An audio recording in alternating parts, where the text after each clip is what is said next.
आज के इस वीडियो में हम कपल्ड ओडीज सॉल्व कर रहे होंगे। प्रोसीजर इसका स्ट्रेट फॉरवर्ड है, जैसे हमने स्केलर इक्वेशन सॉल्व की थी।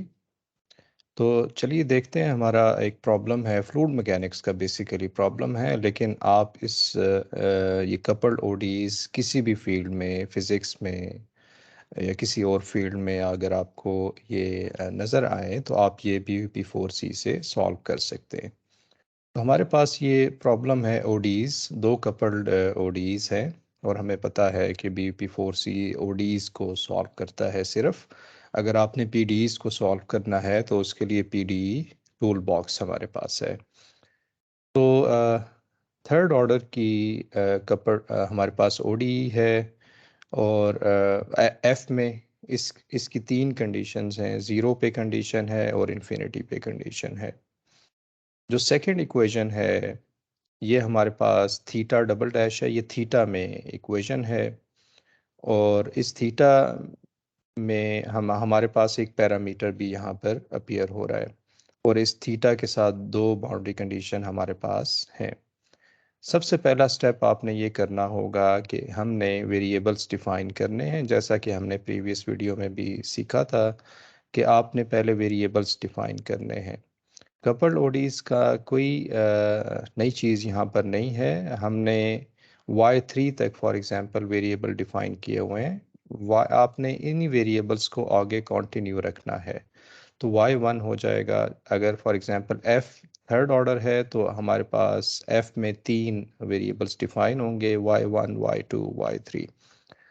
बाज़ लोग मुख्तलिफ नाम देने के लिए इसको यू वी डब्ल्यू भी लिख रहे होते हैं और फिर कंटिन्यू कर रहे होते हैं वेरिएबल, या U1 U2 U3। ये कोई स्टैंडर्ड नहीं है कि आपने हमेशा y1 ही रखना है या y2 रखना है। तो y1 f हो जाएगा, y2 f डैश हो जाएगा, y3 f डबल डैश हो जाएगा। फिर जब ये तीन थर्ड ऑर्डर ओडी जो कि f में है, इसके वेरिएबल जब पूरे हो जाएंगे तो फिर आपने नेक्स्ट वेरिएबल थीटा के लिए डिफाइन करना है। तो y4 आप रखेंगे थीटा, y5 आप रखेंगे थीटा डैश। तो हमारे पास पांच वेरिएबल डिफाइन हो गए, और इसी तरह से आप देख रहे हैं कि f थर्ड ऑर्डर है और थीटा सेकेंड ऑर्डर की है, नॉन लीनियर है। ये कपल्ड इसलिए है क्योंकि इसमें f भी अपीयर हो रहा है थीटा की इक्वेशन में। तो ये कपल्ड ओडीज हैं। तो टोटल जो है ऑर्डर दो इक्वेशंस का वो 5 है। अब हम क्या करेंगे कि इसका डेरिवेटिव ले लेंगे, y1 का डेरिवेटिव, y2 का डेरिवेटिव। जब y3 का डेरिवेटिव लेंगे तो f ट्रिपल डैश हमें मिल रहा होगा। ये हमारे पास है f ट्रिपल डैश। जब डेरिवेटिव ले लेंगे तो f ट्रिपल डैश आएगा। अब आपने क्या करना है कि f ट्रिपल डैश की वैल्यू क्योंकि गिवन नहीं है, आपने 1/2 को इस राइट साइड पे लेकर जाना है। तो जब इसे राइट साइड पे लेकर आएंगे तो वो आएगा -1/2 f डबल डैश। और फिर f का नाम आप थियोरेटिकली रखेंगे। डेफिनेटली आपको पता है कि y1 f हमारे पास क्या था, वेरिएबल आप तलाश करें तो f इज़ y1, और f डबल डैश हमारे पास क्या है, y3। तो ये y3 आ जाएगा। तो ये थियोरेटिकली हम लिख रहे हैं, और आपको पता है कि मैटलैब कोड में अगर हम इसे लिखेंगे तो इसे मुख्तलिफ तरीके से लिख रहे होंगे। तो y4 डैश इसी तरह से y4 डैश थीटा डैश आ जाएगा, जो कि y5 बनेगा। y5 डैश आ जाएगा थीटा डबल डैश, और थीटा डबल डैश में आप ये जो 1/2 प्रांडल f थीटा डैश है, इसको राइट साइड पे लेकर चले जाएंगे। तो ये आप राइट साइड पे लेकर आ गए, और वेरिएबल का नाम भी आपने रख लिया। सिमिलरली बाउंड्री कंडीशन को आपने देखना है। आप लिखेंगे फॉर एग्जांपल f हमारे पास था y1, और ये ज़ीरो पे कंडीशन है, तो मैटलैब में हम लिखेंगे y01 equal to zero, y02 -1, क्योंकि जो सेकंड कंडीशन है f डैश ये होगी y2, तो y02 आ जाएगा, सो ऑन। तो इस तरह से ये आप बाकी कंडीशंस भी लिख सकते हैं। सिर्फ यहाँ नई चीज़ क्या है कि ये कपल्ड ओडीज हैं। ओके, अब हम कोड लिखते हैं इसका। तो हमारे पास ये कोड लिखा हुआ है। फंक्शन आप कोई नाम रख देंगे। BUP4C का जो कोड है वो फंक्शन में लिखा जाता है। तो फंक्शन के सामने आप इसका नाम रख देंगे। ये फंक्शन का नाम हुआ करता है। प्रांडल की वैल्यू कुछ भी रख सकते हैं आप, जिस फ्लूट का जिक्र कर रहे हैं, फॉर एग्जांपल प्रांडल अगर हम 1 रख रहे हैं या प्रांडल 6.7 आप रख सकते हैं फॉर वाटर, तो प्रांडल की वैल्यू कुछ भी आप रख रहे होंगे। तो आप देख रहे हैं कि जो पहली लाइन आती है BVP4C कोड में, वो BVP इन 8 की आती है। पहला आर्गुमेंट लाइन स्पेस है, 0 से हमारा डोमेन शुरू हो रहा है। अगर आपके केस में डोमेन फॉर एग्जांपल 1 से शुरू हो रहा हो तो आपने यहाँ 1 लिखना होगा। अभी क्योंकि ये 0 से शुरू हो रहा है तो ये फिर हम 0 से लिख रहे हो। जो स्ट्रेचिंग सिलेंडर के प्रॉब्लम होते हैं उसमें ये 1 से आमतौर पर डोमेन शुरू हो रही होती है। तो हम इसको जो है 0 से अभी शुरू कर रहे हैं। 0 से लेकर 20 तक डोमेन इन्फिनिटी मैटलैब में नहीं लिखा जाता। जैसे यहाँ पर हमारी जो डोमेन है वो 0 से इन्फिनिटी है, ये तो थियोरेटिकली लिखा हुआ है। जब हम यहाँ पर इस तरह से नहीं लिख सकते इन्फ, वो ठीक नहीं होगा। हमें लिखना होगा 0 से 20 तक। और इसके साथ जब 5 हमारे पास वेरिएबल्स हैं तो 5 ही कंडीशन आनी चाहिए। हमारे पास 5 वेरिएबल्स यहाँ पर हैं और हमारे पास 5 ही कंडीशंस आएंगी। और इनिशियल गैस बड़ा इंपॉर्टेंट होता है। ये बाज़ औक़ात इनिशियल गैस अगर आप गलत दे दें तो वो प्रॉब्लम रन नहीं हो रहा होता। तो आप फॉर एग्जांपल ये भी रखेंगे, ये भी रखेंगे, सारा कम्बिनेशन ये रख सकते हैं। आमतौर पे 0 1 का कम्बिनेशन ये काम कर जाता है, हमें सोल्यूशन दे देता है। तो यहाँ पर सॉल्व 1 है, इसका नाम आउटपुट हमने सॉल्व 1 रखना है। जैसा कि पहले भी जिक्र हुआ कि हमारे पास BVP इन 8 को आपने इसका नाम नहीं चेंज करना, इसको आपने 1 नहीं रखना, इसको 2 नहीं रखना। आप जो फंक्शन होते हैं इसको नहीं चेंज कर सकते मैटलैब में। इसका आउटपुट अलबत्ता आप चेंज कर सकते हैं, इसका नाम कुछ भी रखा जा सकता है। सॉल्व 1 मैंने रखा है। प्रीवियस वीडियो में आपने देखा था कि मैंने सॉल्व इन 8 भी रखा था इसका नाम। तो ये हमारे पास सॉल्व 1 है। इम्पॉर्टेंट ये है कि जो आउटपुट रखें तो ये BVP4C के यहाँ पर भी सॉल्व 1 ही आना चाहिए। तो मैटलैब सॉल्व 1 को रीड करने के बाद, इस पे ऑपरेट होने के बाद हमारे पास लाइन नंबर 5 में आ जाएगा BVP4C @BVP2D। आप देख रहे हैं कि प्रीवियस वीडियो में भी BVP2D था, अभी भी BVP2D है। इससे फ़र्क नहीं पड़ता, आप एक ही नाम रखें और 100 प्रॉब्लम्स आप कर सकते हैं। तो यहाँ से ये एक जंप लगाएगा तो दोबारा से हमारे पास आ जाएगा BVP2D जहाँ इसे मिल रहा होगा। आप देख रहे हैं कि y वेक्टर है, t, y है और y1। ये सिर्फ हमने नाम रखा है। आप देख रहे हैं कि यहाँ पर मैटलैब में हमें ज़रूरत है y2, यानी कि आपने थ्योरी में लिखा था y2, ये अब सिस्टम ऑफ फर्स्ट ऑर्डर की राइट हैंड साइड लिख रहे हैं। ये y2 लिख रहे हैं, y3 लिख रहे हैं, ये हम राइट हैंड साइड लिख रहे हैं। थ्योरी में हम कुछ और लिखते हैं, y सबस्क्रिप्ट 2। मैटलैब में जब आपने इसको लिखना होगा तो ये बन जाएगा y पैरेंथेसिस 2 में। आपने इस तरह से लिखना है। यहाँ पर आप ऐसे नहीं लिख सकते, मिसाल के तौर पे आप ऐसे नहीं लिख सकते, सबस्क्रिप्ट में ये लिखा भी नहीं जा सकेगा। तो हमें क्या लिखना होगा, y2। फिर इसी तरह से सेमी कॉलन लगाएंगे। आपको पता है, दोबारा से मैं रिपीट कर देता हूँ कि ये जो रेजिड्यूल है और आपका ये वाई वेक्टर है, हमारे पास जो वाई वेक्टर है ये कॉलम वेक्टर में लिखा जाता है। तो ये कॉलम होता है, यानी हर एलिमेंट के बाद y2 एक एलिमेंट है, उसके बाद आप नंबर है, उसके बाद आप सेमी कॉलन लगाएंगे। तो जब सेमी कॉलन लगाते हैं तो आप खुद भी प्रैक्टिस कर सकते हैं कमांड विंडो में। तो ये कॉलम वेक्टर बन जाता है, रो में आपने नहीं लिखना। ये रो होती है, अगर मैं फॉर एग्जांपल सेमी कॉलन यहाँ से हटा दूँ तो हमारे पास ये आ जाएगा सेमी कॉलन और फिर y3। अब तीसरी जगह पे ये थर्ड वैल्यू आनी चाहिए थी जो कि ये है, y3 डैश की राइट हैंड साइड आनी चाहिए थी, -1/2 y1 y3 ये आना चाहिए था। लेकिन यहाँ क्योंकि हम जगह नहीं होती तो ये स्टैंडर्ड नहीं है कि आप यहाँ पर ही लिखें, आप यहाँ पर y1 या कोई वेरिएबल डिफाइन करें। आप यहाँ लिख सकते हैं लेकिन वो फिर रो वेक्टर बड़ा हो जाएगा। इसलिए हम क्या करते हैं कि पहले इसे यहाँ लिख लेते हैं। स्टैरिक का आपने ख्याल करना है, मल्टीप्लिकेशन आपने लिखनी है। मल्टीप्लिकेशन के लिए स्टैरिक हम यूज़ कर रहे होते हैं। फिर y5 होगा, अगर आप वेरिएबल्स पे जाएं तो y5 है। y5 आपने पैरेंथेसिस में लिखना है। फिर y5 डैश की राइट हैंड साइड आपने -1/2 प्रांडल y1 y5 हमने लिखना होगा। ये हम लिख लेंगे, इसका नाम y2 रखेंगे। तो ये हमारे पास y1 y2 आप यही नाम रखा करें। अगर तीसरी इक्वेशन है तो y3 रख दिया करें।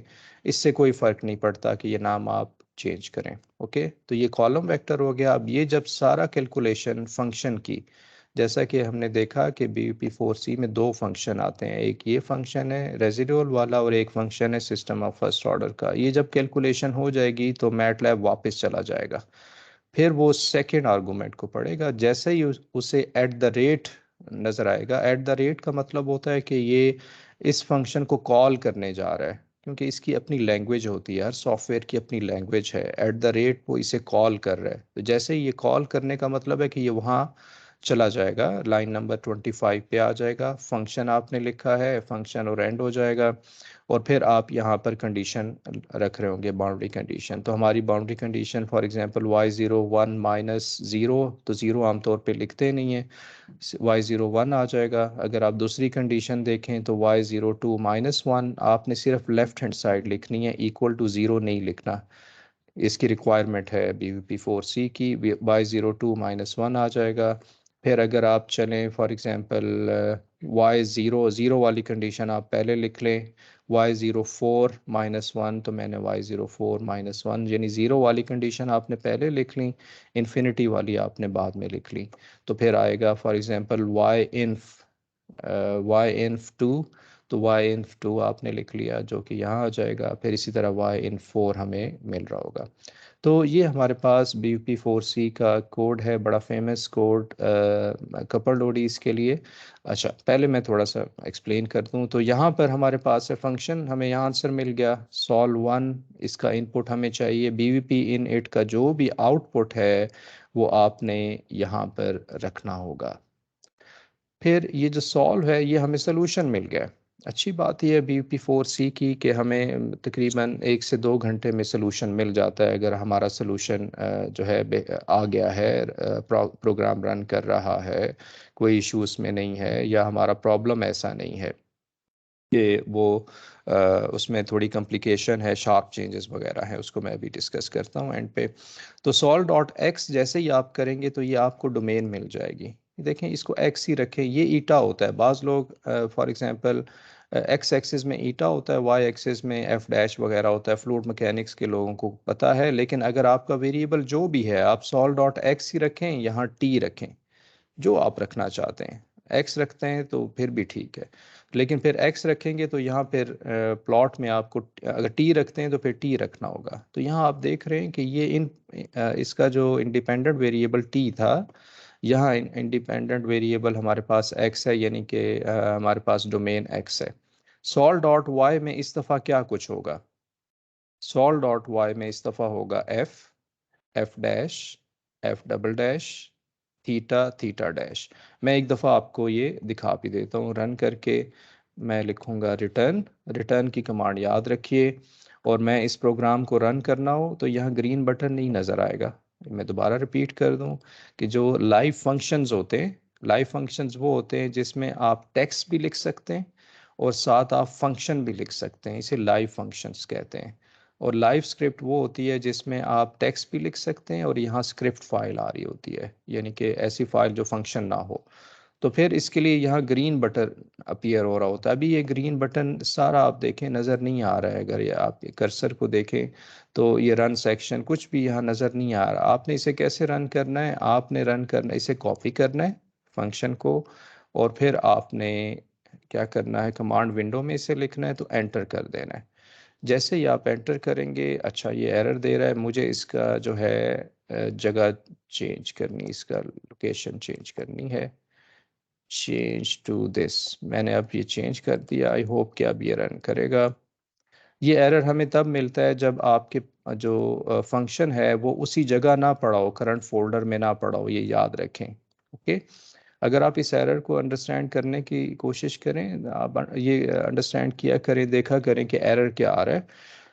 वो कह रहा है कि ये करंट फोल्डर में है नहीं, तो हम आपने चेंज कैसे करना है, ये भी इतना जो लाइव फंक्शन है ये इतना स्ट्रेट फॉरवर्ड नहीं है चेंज करना। मैं आपको समझा देता हूँ। आपने राइट क्लिक करना होगा और चेंज लिखना होगा, चेंज करंट फोल्डर टू। जैसे ही आप लिखेंगे तो ये वहाँ पर हमें नज़र आ जाएगा, ठीक है। फॉर एग्जांपल ये कोई भी फंक्शंस हैं, इनको मैं अगर चेंज करना चाहूँ, ये change current folder to this, तो ये वहाँ चला जाएगा, अदरवाइज ये कोड रन नहीं होगा। ओके, ये इंपॉर्टेंट है। ओके, तो मैंने जैसे आपको दिखाया कि ये जो पहली रो है ये एफ है, ये सारी एफ है जो कि आगे भी जा रही है, फिर एफ डैश है, फिर एफ डबल डैश है, फिर ये थीटा है, ये फिर थीटा डैश है। फ्लूइड मैकेनिक्स के लोगों को पता है कि हमें जो क्वांटिटी चाहिए होती है वो ये चाहिए होती है।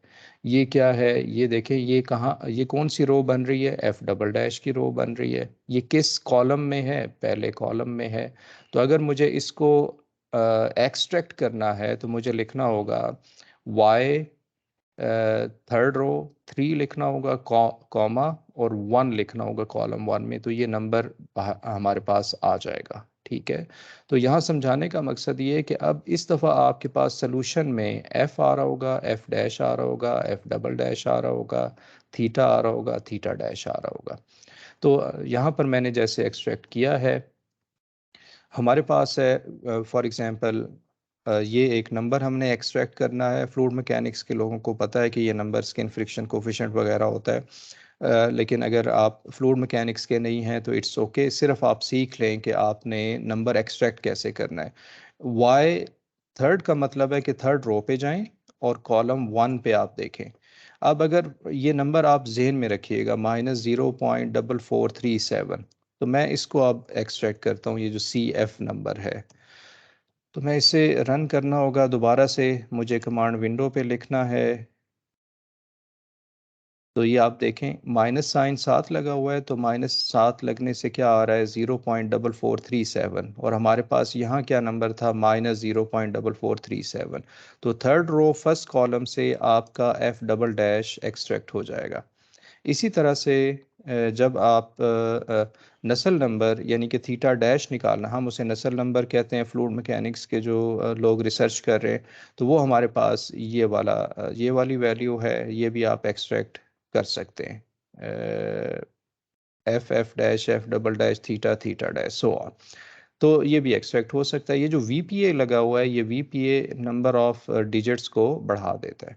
इसके बाद आप फिगर बनाएंगे, F for example fourth, Y four का क्या मतलब है कि आप फोर्थ रो में हैं। फोर्थ रो किसको रिप्रेजेंट कर रही है, F F dash, F double dash, तो ये आ जाएगा थीटा डैश। यानी अगर मुझे velocity F dash for example plot करना है, जिसे हम आमतौर पे फ्लूइड मैकेनिक्स में वेलोसिटी कहते हैं, तो ये हमारे पास होगा वाई टू, यानी कि वाई की सेकंड रो, तमाम कॉलम, तमाम कॉलम का मतलब है कि पूरी रो आपने लेनी है। इसको इस तरह से याद रखते हैं, अगर 2 लिखा हो तो सेकंड रो सारी होगी, यानी कि फॉर ऑल रोज। तो सेकंड हमारे पास ये सारी रो है जो कि वाई ही है बिल्कुल। तो ये हमारे पास सारा प्लॉट हो जाएगा अगेंस्ट एक्स। ओके, अब अगर आप फॉर एग्जांपल थीटा प्लॉट करना चाहते हैं तो 4 हमारे पास है, फोर्थ रो, कॉलन को आप कहते हैं कि फोर्थ सारी रो। तो हमारा फोर्थ रो हमारे पास किसके इक्वल है, F F dash, F double dash, तो ये क्या हो जाएगा, ये सारा हो जाएगा थीटा, थीटा हो जाएगा। तो आप ये थीटा प्लॉट कर रहे होते हैं। अब यहाँ पर बी पी फोर सी पे एक दो कमेंट मैं कर दूं। वो ये कमेंट है कि बी पी फोर सी बाज़ात फेल भी हो जाता है। ये बाउंड्री वैल्यू प्रॉब्लम के लिए होता है, ओडीज के लिए होता है, लेकिन बाज़ात ये फेल हो जाता है जब इसमें शार्प चेंजेस आ रहे होते हैं आपके प्रॉब्लम में। ये बहुत रेयर होता है कि शार्प चेंजेस सोल्यूशन में आ रहे हों, लेकिन अगर आ रहे हैं तो फिर हमें शूटिंग मेथड की तरफ जाना होता है, या किसी और न्यूमेरिकल मेथड की तरफ जाना होता है, या हमें ऐसा करना होता है कि इसके जो पैरामीटर हैं उसको ट्यून इन करना पड़ता है। उसको पैरामीटर, ख़ास पैरामीटर आप लगाते हैं, जिससे जो है प्रॉब्लम आपका ठीक हो जाता है। वो रन कर रहा होता है, लेकिन वो तमाम पैरामीटर के लिए शायद रन ना कर रहा हो। तो बी पी फोर सी 90% रन करता है, 10% उन प्रॉब्लम के लिए रन नहीं करेगा जिनमें शार्प चेंजेस आते हैं। तो ये इसका एक ड्रॉबैक है। Thank you for watching.